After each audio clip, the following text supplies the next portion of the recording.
một sport size sport đó là những đại ban đặt ban size sport dạng dạng nắng hay mưa size sport là nhọc lặng tới rồi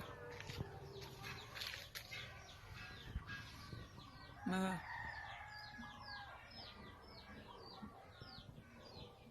là nhọc dạng dạng nắng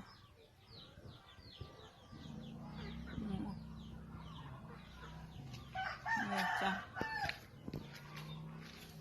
một size sport crown size sport là nhọc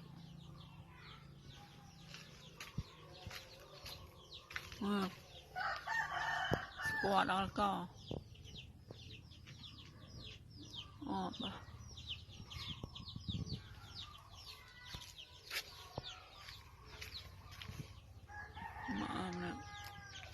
size sport một chrome là nhọc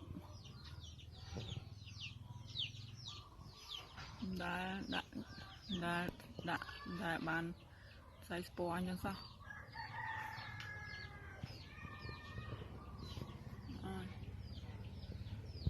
sport đó là đi nhọc từng lưới nhọc từng chrome